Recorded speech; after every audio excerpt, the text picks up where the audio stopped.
welcome to Flite Test. I'm Cliff Secord, and this is my good buddy Peavy. We're here to talk to you about the Gee Bee R3 from our upcoming film, The Rocketeer Part 2. The Rocketeer. I just got that, and that's one of my favorite movies too. Yeah. I should have caught that quicker, shouldn't I have? Yeah, it's a lie.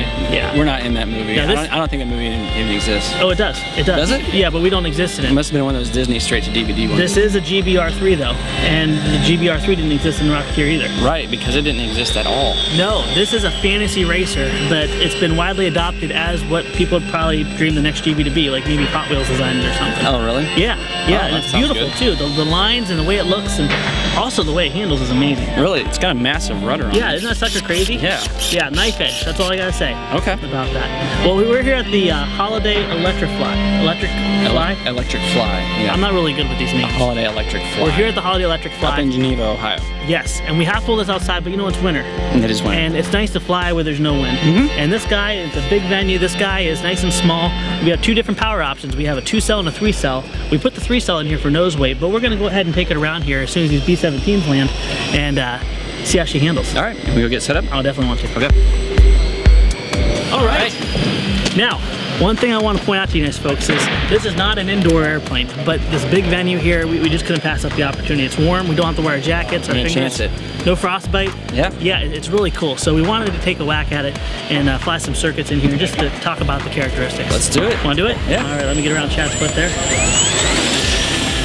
Now this is flying off of a 3-cell right now, and tons of power. The plane flies straight and true. It's just a beautiful flying airplane. It's pretty quick. Very quick, and that's only flying about a little over 3rd throttle. So yeah, very, very quick. I don't think I could punch it in here full throttle, but we did fly it outside, and I gotta tell you, unlimited vertical and just really, really nice lines in the sky. You can really cover a lot of space. Now the only bad thing because of that is in the small size of the airplane is it does get out of sight pretty quick.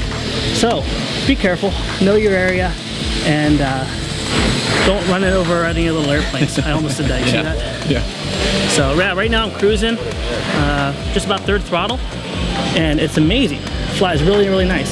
So what's the difficulty? The only difficulty I know of is this plane likes to fly fast. Yeah, so I mean like for beginner, intermediate. Oh, thank you. Definitely intermediate to advanced. Because this plane has to be flown faster and it doesn't have the friendliest stall characteristics, intermediate to advanced is definitely recommended, but you don't have to be an expert, and if you have a big open area with no obstacles, it's definitely a very, very friendly plane in the air. That's cool. I won't get to fly it anyway. Yeah, not in here. Maybe outside. You have to bring your AMA card. I didn't know that. Mine's still in the frame above the fireplace mantle at home, so. You're framing that, huh? Yeah. Nice. You're proud of it. Now this plane will fly a nice long knife edge with little or no coupling whatsoever. Outside it's just wonderful. Calm weather, 2-cell with full throttle flies it beautifully, but I like the 3-cell to tell you the truth. The extra nose weight is definitely needed to make the plane fly nice. So we're running, for the 2-cell we're running a 1300, for a 3-cell we're running a 1000 3-cell, and that balances out beautifully. So what do you say? Do you want to try to land it here real quick? Bring it in. Now guys, one thing with landing this guy is you don't want to dead stick it in. It tends to flip over, and landing without flipping over is quite challenging. So I can't promise you I'm going to put a beautiful landing, but we'll see what happens. Is that because of the short nose? I really don't know what it is, but there it is.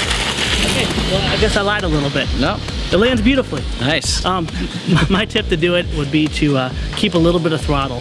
The plane's not going to glide very far, and when you take that thrust away from over the wings, you lose a lot of the good characteristics that it has. Okay. So I'd strongly recommend you carry a little bit of throttle, let it just touch the ground, then bleed off the rest of your throttle. And you'll feel as you do slow flybys, you'll start feeling where the good speeds and the bad speeds are.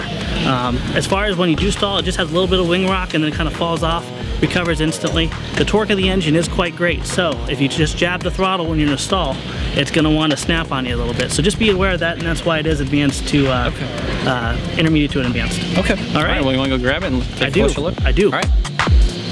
That was a nice landing. Thanks. Well, I got a confession, guys. The first landing I did here wasn't so nice. Not so nice. And the advice I was giving you was advice out of experience. Why don't you show them the wheel pans? There's a little bit of damage to this guy's been put back on. This guy's been busted. This guy's been glued back together. Yeah, the nose has been Smashed. Yeah, now the good thing about the nose, it does come with an extra prop, and these are foam noses, and I'm really amazed with how well balanced they were. When you spun them up, it didn't wobble all over the place. It really held on good, and even after the crash, it was still on there, which is cool. Now, what I did wrong, and the reason I was talking about things like when you stall out, don't jab in the throttle because of the torque. I stalled out over in this area back here. I tried to catch it with throttle and just reverse snapped and came right in. This looks like pretty good damage. This isn't just from a moderate crash. It hit hard. Yeah, no. It hit really hard. It was rough. And one nice thing about this is with these spring wires here, these actually stretch and everything, and what it does is it kind of all pops apart, and then you just push everything back in its tanks and then refasten your spring wire and you're good to go. Yep. So one thing is if it does pop off, make sure you have all your spring wire before you walk away because they are quite tiny. Right. But it is very forgiving as far as repairing. We took, what do you think, Chris? 5 minutes, 6 minutes? Yeah, maybe 10. Give Chris a shout out. He also fixed the lane too. Yeah, they both helped me out there. Surgeons. 5 minutes we had it back up in the air, just a little bit of extra character, we'll call it, right? Oh yeah. So because of my downfalls, we got to tell you guys what not to do. Well, it's a very cool looking plane. It's awesome. For a fantasy plane. It is a fantasy And plane. it doesn't really exist. Yeah, it was actually designed by a graphics artist. Oh really? Yeah, it's amazing. He actually designed this thing, and it was designed for beauty, not for flight. And they changed it subtly. I guess the wing design is a little bit different. Thank you, Aaron, for pointing that out to me. Nice gentleman came by and gave me a little bit of history, but it does fly beautiful. HobbyKing clearly did their homework to make it a nice flying airplane. And all you out there that want something that's fast and that's really iconic, pick it up. Yeah, it's very cool. Yeah, it'll definitely turn some heads. Yeah. All right, Josh, go hot dog it. Go hot dog it? Yeah. You want to see if I can break it again, I don't want you? to see some knife edge. And, Yeah, let's do some destruction. All right, let's see what we can do to finish this thing off. All right. Well, while he does that, we want to thank you guys for watching. Thanks HobbyKing for sponsoring this episode. Very cool little Gee Bee. Make sure you keep talking up on the forum, flitetest.com. We'll see you guys next time. Let's see what he can do, or can't do.